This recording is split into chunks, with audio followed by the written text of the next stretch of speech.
Hello, everybody. Welcome back to the podcast. Today I have a very special guest, one of my dearest friends, Ashton Bishop. Thank you so much for having me, Spencer. It is an honor and I'm privileged to be on your podcast today. Thank you. Yes. So today we'll be talking about one of the most devastating events in history. We are going to be talking about the Holocaust, but more specifically today we'll be talking about Auschwitz.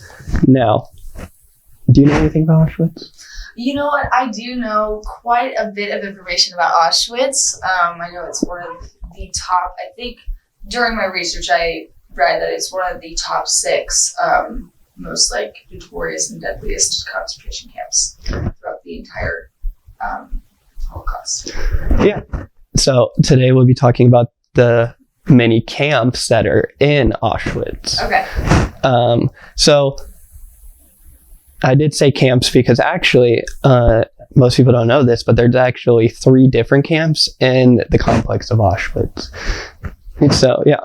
And so the 3 main camps that we're going to be talking about today are the concentration camps, the extermination camps, and the forced labor camps. Now, there are 2 more called the transit camps and the prisoner of war camps, but we're not going to be talking about them today because there wasn't any in Auschwitz, which is what... So there were technically 5 different types of camps throughout the Holocaust. Yeah.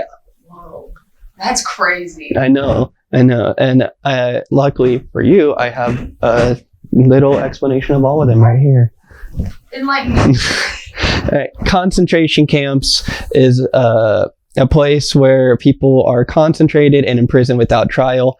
Inmates are usually exploited for their labor and kept under harsh conditions, though that is not always the case, and Ashton might have a little bit more insight on that than I do right now. The first concentration camps in Germany were set up as detention centers for those so-called enemies of the state, which are just like people that Hitler just didn't like. Initially, they were more of political prisoners, such as communists, but this soon expanded to also include Jehovah's Witnesses, homosexuals, Roma, and the so-called asexuals, as they say. And so extermination camps are the most infamous of the concentration camps. These are the ones which followed Hitler's and the Nazis' final solution plan.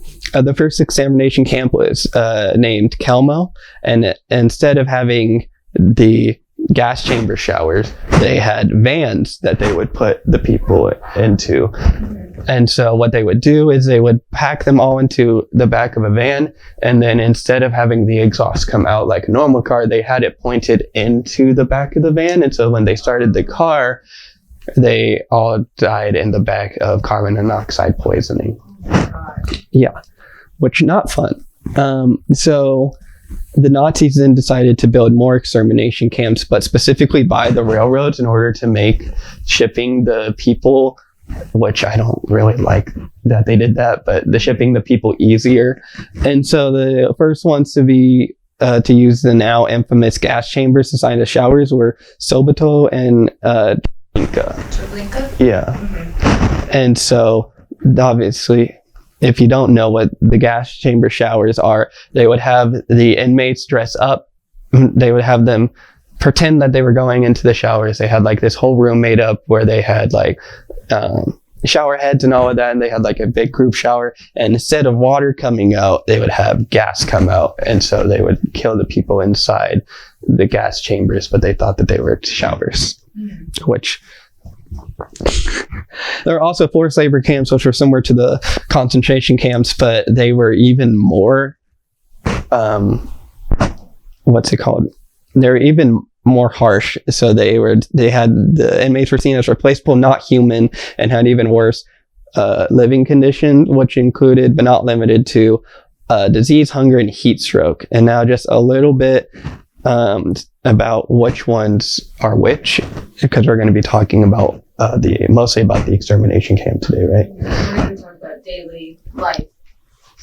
Okay, yeah. So the Auschwitz concentration camp was located on the outskirts of a city in Poland that, and the German word for it is Auschwitz, which is why it's there.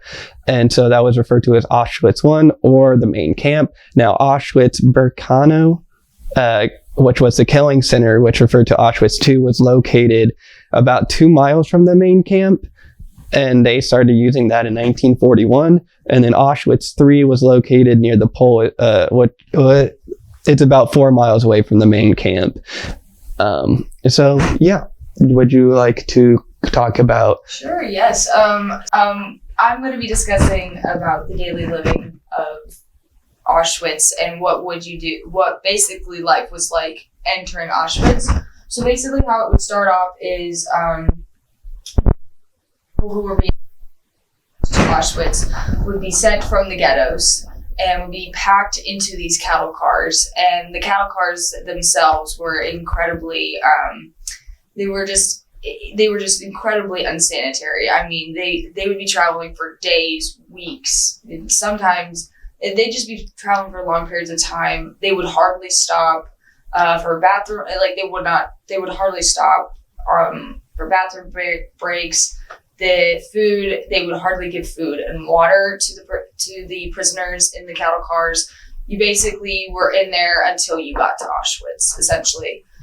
Once they got to Auschwitz, they would stop at what was called the ramp. And at the ramp, as you've probably seen in photos of families getting out of the cattle cars, and they would have SS doctors do basically an in-person examination. No, I didn't know that. Yeah, they would have walk up to them, look at them, and then they would separate them into 2 lines. So the first line was basically they would look at them and be like, okay, this person is fit to work, and they would put them to the right, or I don't know necessarily which line was. But they would put them into 2. They would put them into 2 separate lines, okay. essentially. Okay. So one line 1 we'll call, would be the fit to work line. So these people would be separated. They'd be put in this line, and they would be sent into Auschwitz to work, essentially, and be prepped. The second line, which was people who were not deemed to work, and men would also be put in the second line too. I shouldn't say that it was just women, elderly, and children. So basically anyone that was anyone who was deemed unfit to work would be put in that line, and that was an immediate death sentence. You'd be either sent to execution by either shooting, and they would make a pit, and they'd shoot you and you'd fall into the pit, or you'd be sent to a gas chamber. And I noticed a lot that there were hardly any children in Auschwitz. Most of the children were put in that line. Some children were put in line 1. What would happen to people in first line? So they would go into Auschwitz. They were sent to be sanitized in a section that is called I think it's called the sauna. The way it's spelled sauna, I think. Mm-hmm. And there they were shaved. They were disinfected, which it basically means, I think, that they had an intense, I would say, shower, basically. And they were stripped of their clothes, their valuables, everything about them. They were stripped of their identity. They were given a uniform, and they were also given a tattoo that replaces their name. And so then they were transported to what is called the quarantine zone. And in this quarantine zone, they experienced punishments, no privacy, and they received even no medical treatment. And sometimes these people would be ill, going into this in the working conditions. About the workplace conditions, because I am actually going to be talking a little bit about those. So the prisoners at Auschwitz were forced to work 11 hours a day with very little tools or no tools or rest at all. Some jobs would include loading heavy materials, mining, producing chemical weapons and fuel, and burning and building infrastructure. So some other jobs were sorting the belongings of the robbed prisoners and or the incineration of bodies to the crematorium, and prisoners were not allowed to talk to each other. If they were caught talking, they would get beat up brutally. So it was and so leading to death from fatigue or workplace accidents to be commonplace. It happened a lot. So wow.